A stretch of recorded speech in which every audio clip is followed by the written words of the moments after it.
Okey, bismillahirrahmanirrahim. Assalamualaikum warahmatullahi wabarakatuh. Selamat sejahtera anak-anak. Okey, terima kasih sebab masih bersama dengan Madam.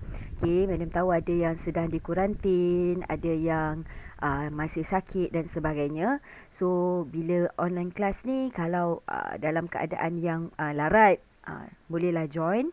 Okey, sebab kalau you tinggal dan tertinggal banyak sangat, nak catch up balik tu akan ambil masa. Dan inilah norma baru yang kita akan hadapi, di mana anak-anak kena ingat dalam keadaan sekarang, tak lama lagi mungkin penyakit COVID ini akan dijadikan sebagai endemik. Jadi maknanya kita dah tak ada dah sisi-sisi satu atau sebagainya. Dan college pun lepas ni dia akan ambil berat lah. Bukanlah kita tak percaya you tu sakit. Okay, tapi kita nak pastikan tak ada yang ambil kesempatan. Okay, so anak-anak Madam, jangan pula ambil kesempatan kat Madam. Okay. Alright. Sebab niat saya memang nak mengajar. Saya nak anak-anak saya cemerlang. Kalau you ada niat lain, betulkan niat. Okay, so untuk bab yang seterusnya ini, tajuknya adalah variation. Variation. Kepelbagaian. Okay. Variation ini kita akan lihat sekejap lagi. Dia boleh berdasarkan pelbagai benda. Macam contoh sekarang ni, Madam bagi 3 contoh. Okay, a population of giraffe. Okay, kita ada a population of human.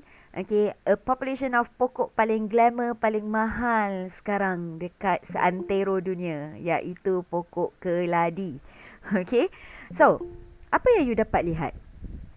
Okay, variation ini usually adalah berkaitan dengan organism yang ada dalam same species. Okay, nampak tak? Mereka ini same species. Sebab itu kita kata mereka ini berada dalam population mereka. Tapi rupa paras mereka ini berbeza-beza. So, apa faktor yang akan involve? Okay, in variation. Spesies sama, katalah Homo sapien. Okay, tapi kenapa rupa mereka berbeza-beza? Apa sebabnya? Okay, this may because of beberapa faktor. Contohnya, sekejap lagi kita akan discuss faktor yang menyumbang mungkin genetik. Okay, ataupun faktor yang menyumbang adalah environment. Ataupun faktornya adalah combination of both. Okay, macam contoh, you tengok sendiri dalam adik-beradik you. Okay, in your siblings. Ada orang, adik-beradik dia rupa dengan mak dengan ayah lebih kurang. Memang orang tahu, oh ini memang anak dia lah. Tak tengok mak ayah pun kita tahu, itu memang anak orang tu.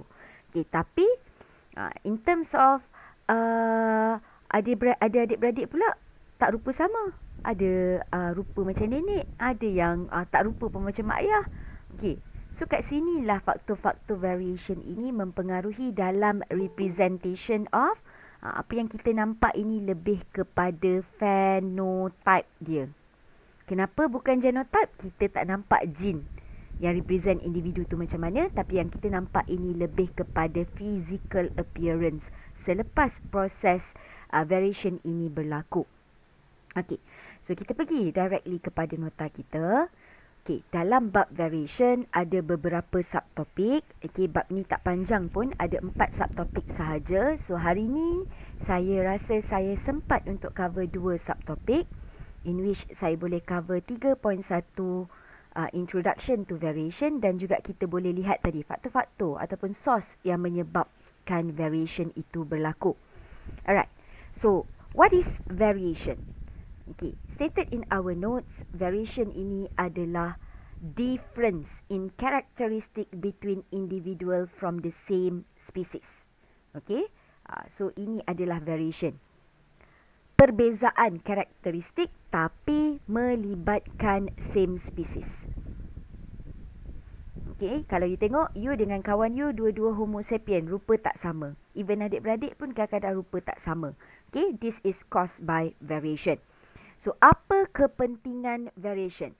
Okay, yang pertama, variation ini adalah increase the ability of species to survive in changing environment. Okay, contoh, Apabila berlaku variation dari aspek apa?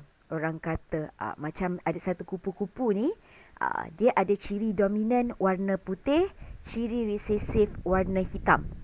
Okey. So bila dia di tempat negara yang sejuk, contohnya di Eropah, batang pokok ni dia banyak lichen. Jadi warna batang pokok ni cerah.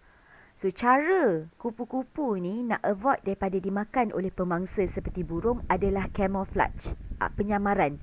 Dia akan lekapkan badan dia pada batang pokok. So, rasa-rasa dalam spesies dia disebabkan ada kepelbagaian white dan juga black tadi. Okay. Dalam keadaan tadi lekapkan diri pada batang pokok.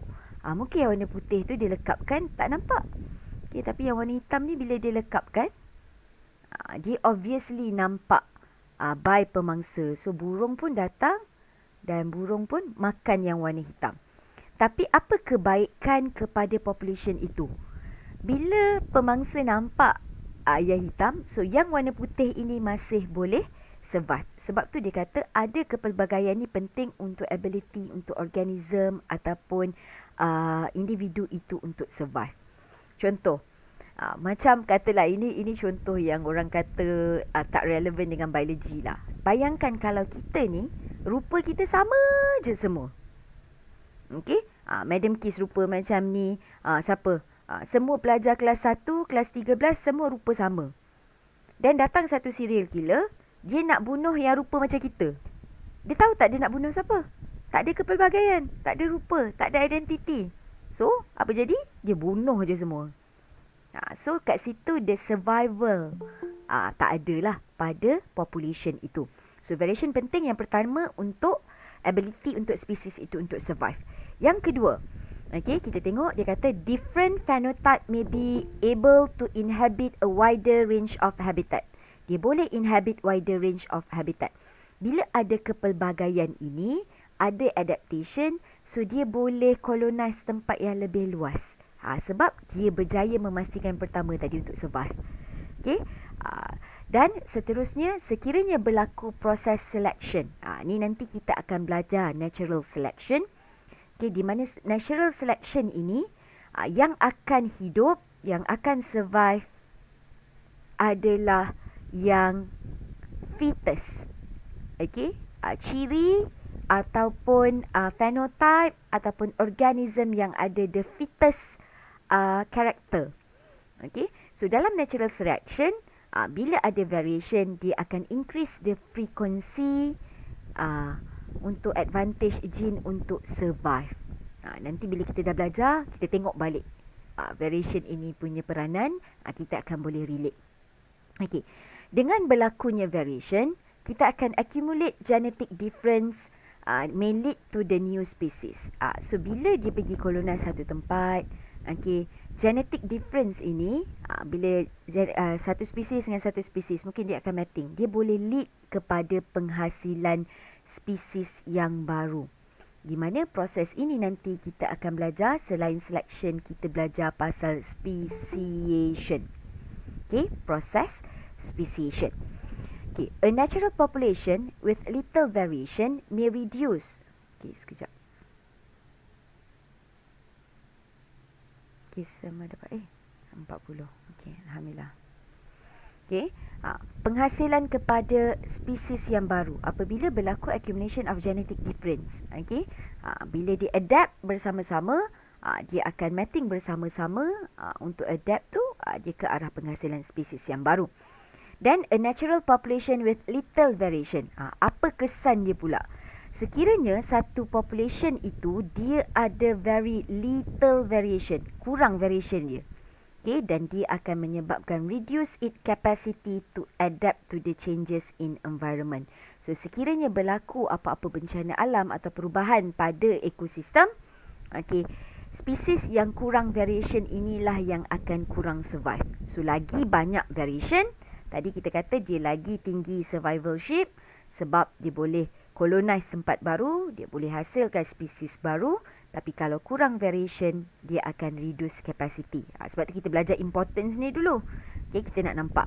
Dan apa akibatnya kepada population yang reduce dia punya capacity untuk adapt, dia akan lead to extinction. Maknanya ciri itu, organism itu, spesies itu boleh menghadapi kepupusan. Okey? Dan apa dua contoh variation yang kita nak belajar hari ini? Ada dua jenis variation. Okay, variation yang kita boleh lihat pada diri kita lah. Katalah kita ambil contoh kita dan juga organism-organism. Yang pertama dipanggil sebagai continuous variation. Ini nama sebenar. Ataupun yang kedua, discontinuous variation. Okay, tapi ciri kepada continuous ini, dia bersifat kuantitatif. Maknanya ciri-ciri itu can be measurable. Boleh diukur. Manakala, kalau discontinuous variation, ciri dia lebih kepada bersifat kualitatif. Dia tak boleh measure. Dia lebih kepada observation. Okay, cirinya tak ada nombor-nombor. Okay, kalau kita tengok apa contoh kepada continuous variation, they give us 3 example. Okay, height, weight dengan skin color. Okay, contoh height. Kita tahu ketinggian kita ni variety. Anak-anak pelajar minggu lepas dah buat pre-lab, ada yang dah tahu dah. Okay, ketinggian masing-masing. Ketinggian kita ni bukan ada 2 option je. Contoh 150 dengan 160 je. Tak ada. Okay, it is variety among our population. Okay, di mana ada yang 151, 152, 153, ada 170, 169. So that can be measured dan ada variety. So bila banyak, kita tak boleh grafkan dia dengan menggunakan graph bar. Dia lebih kepada macam satu nilai kita plot, dia akan akhirnya menjadi macam bell shape curve macam ni. Okay? Sama juga dengan weight. Bukannya ada 2 mandatory weight je. Kalau macam kualitatif ini, dia lebih kepada ciri-ciri fenotype yang dalam genetik kita belajar dulu. Contoh, pasal earlobe. Okay? Ada earlobe ataupun tak ada earlobe. Boleh rolling tongue, tak boleh rolling tongue.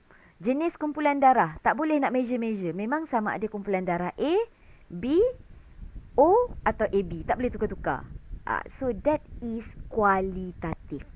Okay? Kalau kuantitatif, benda yang ada nilai. Macam contoh skin color pun ada banyak tone. Dia bukan spesifik hitam dengan putih je. Ada yang orang kata putih. Okay, putih sikit. Kan kalau kita tengok produk kecantikan. Macam dulu saya selalu tengok Fair and Lovely. Zaman saya lah. Sekarang tak ada dah kot Fair and Lovely. Sekarang ni kalau iklan produk macam Garnier, kita tengok. Dia kata mencerahkan wajah dalam masa 7 hari. Tona kulit akan lebih cerah. 2 tona dalam tempoh 2 minggu. Tone tu ada banyak. A variety of tone. Okay, so that can be measurable. Okay, so apa dia? Okay, describe here di mana continuous variation ini adalah variation yang boleh ada ciri intermediate. Fall between the extreme. So, bila kita plotkan, katalah dalam kelas kita punya ketinggian, kita buat skalanya. Bilangan individu yang sangat rendah akan sikit. Bilangan individu yang sangat tinggi pun sikit.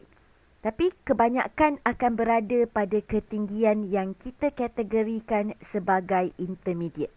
Pertengahan. Dan graf yang nak mewakili dia ni yang lebih sesuai adalah bell shape curve. Dia bukan baca ni, nanti dia akan plot, kan kita pakai x tu kan. Okay, so ini example-nya. Manakala kalau kita bercakap tentang ciri yang kita kira sebagai discontinuous variation, dia melibatkan variation yang tak ada intermediate. Contoh, bila saya cakap pasal kumpulan darah, darah A, darah B, darah O, darah AB, ada intermediate ke? Ada ke orang separa A, separa B? Tak ada. Kalau yang ada alil A dengan B, dia terus jadi kumpulan darah AB. Kalau O, O. Okay, sama dengan orang yang boleh gulung lidah. Walaupun madam tak nampak di belakang skrin. Okay, cuba try gulung lidah. Okay, so sekarang boleh angkat tangan. Siapa yang boleh gulung lidah?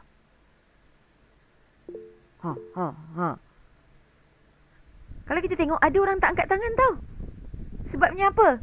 Dia penat-penat berusaha, dia hanya boleh macam ni je. Tak boleh. Nanti kita demo balik dalam kelas. Okay? So, itu disebabkan dia tak ada intermediate. Boleh madam, saya boleh gulung tapi separuh je. Dia tak boleh. Sama ada boleh gulung atau tak boleh gulung. Sama dengan earlobe. Cek telinga masing-masing. Okey, adakah earlobe you ni, earlobe ni adalah yang mana? Sama ada telinga you ni muka. Oh, sorry. Let's say, this is your muka. Kalau orang ada earlobe, dia memang nampak cupingnya. Kalau dia tak ada earlobe, telinga dia rapat macam ni. Tak boleh pegang pun. Dia bercantum. So, this is example of discontinuous variation.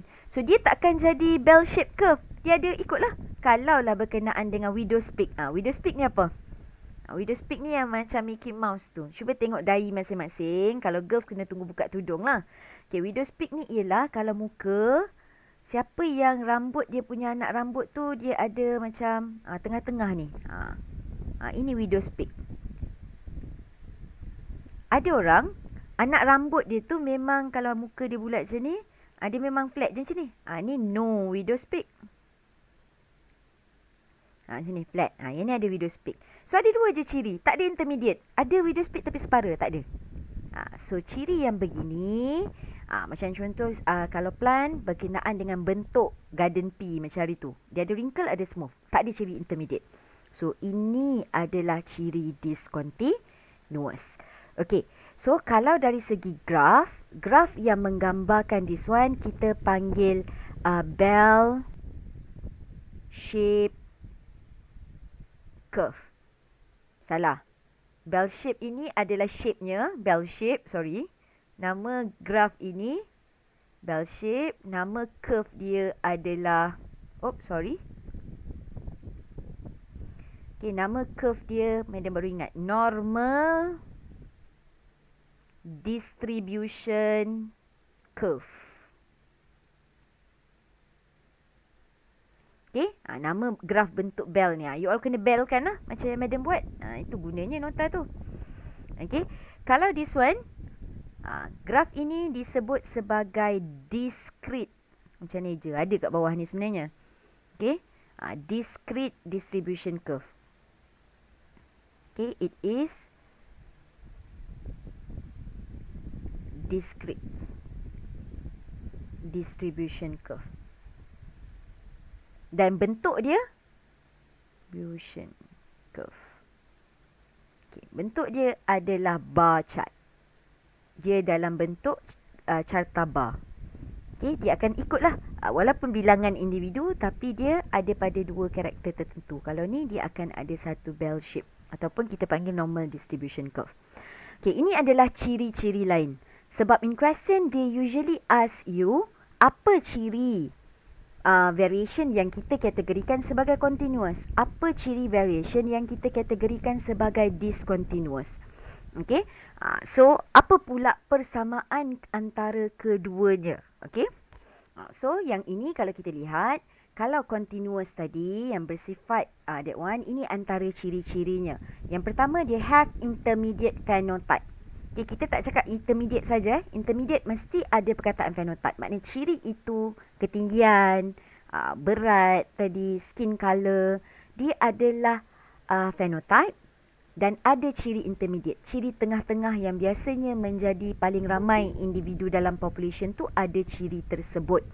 Okay, ayatnya ialah have intermediate phenotype fall between extreme. Okay. Dan individual cannot be grouped into distinct phenotype class. Distinct ni macam ni tadilah. Ada widow's peak, tak ada widow's peak. Dia tak boleh. Okay. Manakala kalau discontinuous variation tadi, dia no intermediate phenotype fall between extreme. Okay. Dia tak ada ciri ekstrim pun. Dia memang ada ciri ini dan ciri ini. Kalau this one, yang mana ciri ekstrim, yang mana intermediate? Kalau madam boleh buat garisan, nanti kita akan belajar dalam selection. Bila satu bell shape curve, dua ciri yang kurang individu ini terlalu, kalau skin colour kan, terlalu cerah, terlalu gelap kulit dia. Ini kita kategorikan sebagai extreme phenotype. Okay, this one also extreme. Bukanlah ekstrim ni pelampau macam orang kata dalam demonstrasi kan? Tak. Okay, manakala yang ramai individu ini yang kita kategorikan sebagai intermediate phenotype. Ini maksud ayat ni. Kalau this one tak ada intermediate. This one akan ada intermediate dan most of organism in that population have that intermediate character. Okay. Yang kedua, skin color, ketinggian, berat, dia boleh dipengaruhi oleh faktor. Tadi kan mana cakap, ciri yang membezakan kita ni boleh disebabkan faktor genetik atau faktor environment. Kalau continuous, influenced by both genetic and environmental factor. Satu, kenapa kita punya ketinggian adalah sebegini? Mungkin kita mewarisi jin dari mak dan ayah. Tapi mungkin mak dengan ayah rendah, tiba-tiba ada anak tinggi. Mungkin ada faktor environment yang menyebabkan dia jadi tinggi. Contohnya apa? Contohnya, masa dia kecil-kecil, waktu fasa development tu tengah orang kata intense, tengah tinggi, mak ayah dia bagi dia kalsium yang cukup. Mak ayah kalsium, kan, bagi cukup. So, pembentukan tulang dia bagus. Suruh senggayut, suruh melompat. Aktiviti yang memang boleh meregangkan tulang dan menyebabkan dia menjadi individu yang tinggi. So, kita kata ciri-ciri ini boleh dipengaruhi oleh environment. Ataupun, satu lagi contoh Madam bagi. Kulit you. Mak, ayah putih. So, lahir-lahir, anak pun memang putih. Okay? Tapi, bila start sekolah, tiba-tiba jadi gelap. Adakah you dah tak jadi anak mak ayah you? Secara genetik, you dah ikut dah genetik tu. Tapi faktor persekitaran, contohnya cuaca yang panas, aktiviti harian you juga boleh mempengaruhi appearance you. Okay? So, itu maksud gabungan genetic environment. Tapi sebaliknya, untuk contoh-contoh kita tadi, macam rolling tongues, earlobe, human blood group, dia hanya influence dipengaruhi oleh genetic factor. Apa sahaja combination of genetic alleles yang ayah punya sperm dan ovum mak bagi, itulah yang represent jadi you.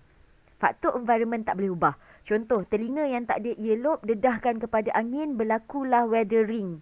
Menyebabkan ada earlobe. Tak mungkin berlaku. Okay? So, itu adalah faktor yang kedua. Yang ketiga, yang control skin color ini, kalau kita ingat masa kita belajar, dia adalah ciri polygene. Kita belajar SEM 1. Di mana untuk jadi ciri tinggi, mungkin dia bukan dikawal oleh a pair of allele. Bukan satu gene je, a pair of allele, T besar, tak. Dia mungkin combination of beberapa allele. A besar, A kecil, B besar, B kecil, besar, C kecil, C kecil. Contoh, 3 ni baru dapat ciri khas. Ada orang mungkin A besar, B besar, B besar, C besar, C besar. Kenapa dipanggil polygene? Sebab gene ini ada lebih daripada 1, 2, 3 pasang. Baru dapat ciri height, baru dapat ciri weight, baru dapat ciri color. Sebab tu dia punya kepelbagaian tu, dia ada intermediate character. Okay, ini yang dia highlight juga untuk yang ketiga. Dalam perbandingan yang ketiga, characteristic is controlled by many gene. Sebab tu dia boleh ada ciri intermediate tadi. Manakala kalau ciri darah apa semua tadi, dia hanya control by one gene. Contoh, untuk kumpulan darah, alelnya sekian. So, bila combine, satu je possible phenotype. Satu je outcome yang possible. Okay? Dan ini dari segi graph tadilah. Madam kata normal distribution curve dan juga ataupun bentuknya adalah bell shape atau discrete distribution curve. Okay, boleh juga kita kata represent by bar chart. Okay, bar chart tahu kan? Carta bar. Okay, no intermediate. Ciri yang keempat dah sebut tadi. Ini ciri dia sebenarnya, dia pindah masukkan dekat nama pula kat atas tu kan. Okay, iaitu kuantitatif, boleh diukur, can be measured, ataupun kualitatif. So, dalam exam, sekiranya you menjawab soalan bersifat structure, okay, benda-benda yang ada double stroke ini, adakah you kena tulis entirely? Tidak. Okay, you have to choose either one. Mana yang you ingat. Macam ni, kalau you tulis, katalah dia suruh list out 4 characteristic of continuous variation. So, you bagi kuantitatif je. Jawapan dia, kuantitatif. Dah dapat 1 markah. Tak semestinya you kena tuliskan karakteristik that can be measured. Tapi kalau you nak tulis this one, tak nak tulis this one, kena tulis lengkap lah. Okay. Ini adalah perbezaan mereka. Ada 5 kriteria. Mesti kena tahu. Sebab soalan memang suka tanya. Dalam UPS 2 nanti, kalau dia keluar, dia akan keluar pilihan. Which of the following option is not the characteristic of discontinuous variation? Dia letak lah. Mungkin this one dia kata influence by genetic and environment. Mungkin yang ni yang salah. Sebab cirinya ini. Ini cirinya. Jangan kata tak ada. Tapi apa persamaan yang dikongsi? Okay, what is the similarities between both variation? Okay, kedua-dua jenis variation tak kira lah continuous atau discontinuous. Dia akan control by genetic. Dua-dua genetik terlibat. Cuma kalau continuous ada pengaruh environment. Buruk sangat saya highlight kejap. Control by genetic factor. So kalau in terms of this, bila dia minta ada soalan minta similarities. So kita akan cari apa persamaan. Persamaan ni mesti visible untuk dua-dua kumpulan yang kita tengah ceritakan. Okay, next, both occur between individual of the same species. So variation yang kita cerita, kita tak boleh cerita tentang dua species, dua population yang berbeza. Satulah, tengah population human, population kupu-kupu, population kupu-kupu, population giraffe, tapi mesti same species. Okay, dan may occur during meiosis. Kedua-dua ini sebab dia dipengaruhi oleh genetik, faktor yang sangat menyumbang kepada berlakunya variation ini adalah sewaktu meiosis. Di mana kita tahu meiosis ini anak-anak tambah sikit point di mana dia akan involve formation of gamete. Okay, di mana sewaktu formation of gamete, okay, kita tahulah berlakulah proses-proses, contohnya dekat prophase 1. Apa berlaku waktu prophase 1 ataupun metaphase 1? Apa berlaku waktu metaphase 1? Kita belajar dah tak? Anyone nak respon, madam? Ke arah macam mana nak menyebabkan variation? Proses ini berlaku masa meiosis. Apa berlaku masa meiosis ini dalam penghasilan gamete yang akhirnya kepelbagaian ini resultnya apabila gamete bergabung pada individual. Prophase 1, metaphase 1. Ada yang nak jawab? Hello. Apa berlaku waktu prophase 1 yang membawa kepada kepelbagaian? Ingat tak? Pindah silang. Very good. Orang putihnya apa? Lama dah sekolah orang putih. Cepat. Cross section. Cross section potong. Potong pokok. Cross section. Cross betul dah. Crossing. Ya, betul anak-anak. Ingat betul-betul pindah silang adalah crossing over. Kan homologous kromosom datang dekat-dekat sinapsis namanya. Bila dia bersilang, dipanggil crossing over. Very good. How about metaphase 2? Apa pula faktor yang menyebabkan dalam penghasilan gamete ada elemen-elemen variation? Dia tak ambil sebiji-sebiji yang sebenar. Waktu metaphase 1, apa yang berlaku? Siapa ingat?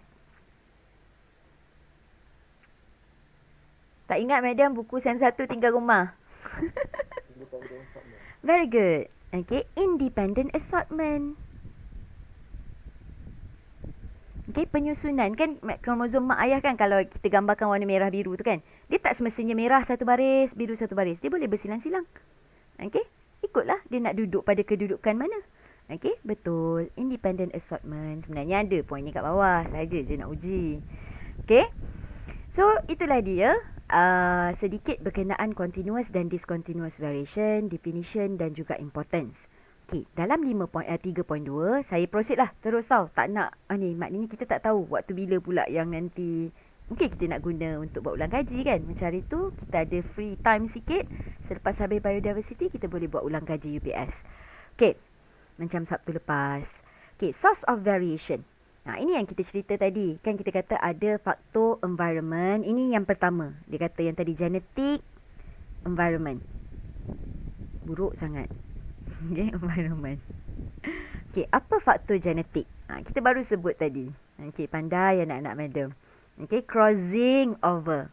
Berlaku sewaktu prophase 1. Sebab pada waktu crossing over ini, bila homologous kromosom tu satu dari mak, satu daripada ayah berlaku pindah silang, automatik dia bertukar ciri. Katalah huruf A besar dengan A kecil bertukar. Akan ada kepelbagaian lah. Kalau A besar sama-sama berlaku pindah silang, tak jadi apa-apa. Okey, maknanya ciri tu bukanlah tak jadi apa-apa. Jadi, tapi ciri tu masih ciri asal. Tapi kalau bertukar, macam contohlah kita ada lukis. Okey, ni kromosom mak. Ini kromosom ayah, sama besar. Pada kaki ni, let's say, asalnya ayah bawa A besar, A kecil. Mak bawa A besar, A kecil. So, yang ni kaki ni, let's say lah dia bersilang sebenarnya. Okay. So, apa outcome dia? Outcome dia akan jadi, okay, kromosom yang ini selepas pindah silang, dia akan bawa dua-dua A besar. Kromosom ini akan bawa dua-dua A kecil. Sebab tadi dekat kaki tu berlaku pindah silang. So, dia exchange. So, waktu menyusun pula, berlaku pula penyusunan. Kita tak tahu yang ni duduk belah mana, yang duduk belah mana. Sebab nanti meiosis akan menyebabkan dia jadi separuh-separuh. So, itu yang dalam gamet kita pula ada 23 pasang kromosom. So, bila dia pisah jadi 4 gamet tu, kita tak tahu ciri mana yang dah bertukar-tukar. Tapi penyumbang utama dia adalah 2 ini. Okay, this is the main penyumbang. Dan yang ketiga adalah random fusion. So, antara gamet-gamet yang dirilis oleh ayah melalui sperm dia, kita tak tahu sperm mana yang bawa ciri mana. Okay, bila dia bertemu dengan ovum satu je lah. Yang mana yang akan menjadi ciri apa? Sebab tu mak ayah tu, dia tak boleh pilih. Aku nak anak aku hidung mancung, kulit aku nak putih, yang ni nak ni. Tak boleh pilih. Sebab proses fertilization itu berlaku secara random. Ini sewaktu fertilization lah.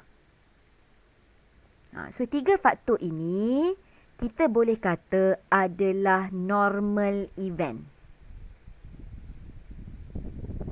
Okay, maknanya kepelbagaian yang ada pada kita yang normal ini, inilah penyumbangnya. Walau bagaimanapun, ada juga penyumbang kepada variation ini adalah disebabkan oleh faktor mutation.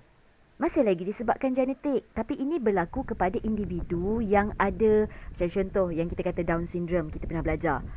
Kenapa? Sewaktu crossing independent assortment ni, ada yang salah pindah. Ataupun waktu bukan independent assortment, sewaktu anaphase 1, ada yang salah pindah. Ada yang tak pindah pergi tempat yang betul. Ataupun kita kata dia disebabkan oleh faktor mutation yang utama. Kejap. Ini yang kita belajar sem lepas. Kalau you tengok, yang pertama adalah gene mutation. Kalau gene mutation ini, efek dia adalah kepada DNA sequence. Ingat tak kita belajar ada 3 jenis gene mutation base CD tu? Berlaku substitution ke pada satu nucleotide, ataupun deletion, ataupun insertion. So, base sequence pada DNA akan berubah.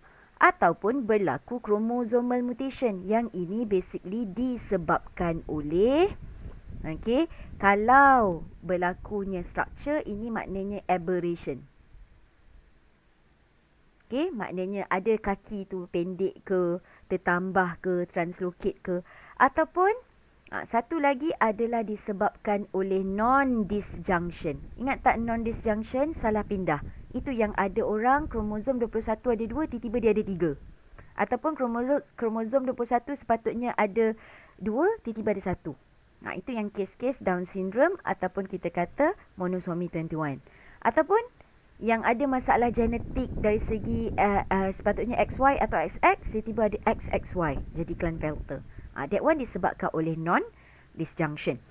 So, faktor genetik ini, yang normalnya ini adalah secara yang kita kata abnormal. Tanpa dirancang berlakunya bermutasi. So, individu yang mengalami mutation ini, dia menyebabkan ada kepelbagaian dalam population itu juga. Maknanya dia tak sepenuhnya normal. Ada kepelbagaian lain. Macam contoh kalau Down syndrome ni kita memang boleh identify. Ataupun apa ciri-ciri lain lah. Penyakit-penyakit lain pun. Okay. Right. Change in genotype may be inherited if mutation occur in gamete. So, adakah mutation ini, ciri ini diwarisi kepada anak? Ya, sekiranya gamete individu yang mengalami mutation itu juga mengalami mutation. Itu maksudnya. Inherited, Okay, it can be inherited if mutation occur in gamete cell. Gamete cell ini maknanya dia punya sama ada sperm ataupun ovum. Ikut male ataupun female. So, kita tak mengalami mutation. Kita normal. Ada tak possibility gamete kita mengalami mutation? Ada. Okey, dan benda itu berlaku sewaktu meiosis tadi. Itulah orang kata benda ni benda yang tak nampak, kita pun tak boleh nak tahu. So by chance, macam mana tahu bila berlaku fertilization, anak yang dalam kandungan ataupun selepas dilahirkan baru kita boleh nampak ciri tu. Okay. Dan faktor yang kedua adalah faktor environment. So bila kita bercakap tentang faktor environment ni, dia variety. Mungkin kita juga adalah individu yang ada ciri variation kita disebabkan oleh faktor environment. Okay. So caused by continuous variation. Kalau ada faktor environment ni, faktor penyebabnya adalah continuous lah, sebab dia gabungan genetic and environment. Dan perubahan yang disebabkan oleh environment ini tidak boleh inherit to the next generation, sebab dia tak mengubah pun gamit. Contoh, berjemur lama sangat, sunburn. Tak adalah ciri sunburn tu waktu dia sunburn, dia sedang mengandung, anak dia akan ikut sunburn dia. Tidak. Okay, because dia tidak involve the gamete cell. Okay, sebab tu not inherited to the next generation. Dia berlaku pada individu itu sahaja pada waktu dia hidup. Okay. And dia boleh act to produce phenotype difference between individual. Walau bagaimanapun, perubahan ini menyumbang kepada phenotypic difference. Maknanya ada kepelbagaian jugalah. Okay, antara faktor yang menyebabkan. So kena take note dengan faktor-faktor ini. Yang pertama adalah food intake. Secara genetik mungkin dia ni keturunan yang kurus-kurus. Tiba-tiba ada seorang ni berisi sikit ataupun jadi obesity. Mungkin dia bukan disebabkan oleh genetik, tapi dipengaruhi oleh dia punya pola pemakanan dia, food intake dia. Mungkin dia suka makan makanan yang mempunyai lemak tinggi, gula tinggi, lead kepada obesity, tapi bukan disebabkan genetik. Okey? Okey, contohnya apa? Penyakit-penyakit juga yang kita dapat. Mungkin disebabkan oleh faktor ini, environment. Yang kedua adalah climate. Okay, climate ini mungkin akan mempengaruhi humidity, temperature, light intensity. Contoh, kita sama-sama Homo sapien. Di Malaysia kulit kita sawo matang. Okay, di negara yang banyak tempat sejuk, agak cerah kulitnya. Di Afrika gelap sangat. So mungkin climate di negara-negara itu mempengaruhi skin color of the organism ataupun human dekat tempat tu. Walaupun mereka dari spesies yang sama. So faktor genetik satu juga dipengaruhi juga oleh faktor environment ataupun cuaca di situ. Dan juga kepelbagaian kita ni boleh juga disebabkan oleh culture.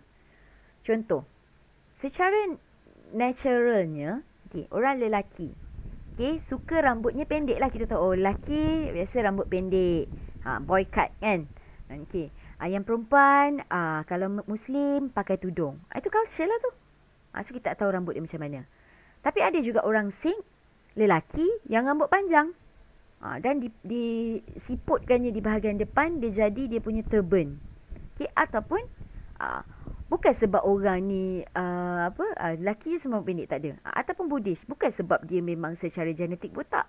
Tapi sebab dia nak jadi Sami, memang ritual dia kena botakkan kepala. So faktor variation ini ditentukan oleh faktor-faktor inilah. Yang pertama adalah food intake, climate ataupun culture. Adakah ini sahaja faktor yang menyebabkan kepelbagaian kepada population? Jawapannya tidak. Tapi ini yang ada, yang kita bincangkan lah.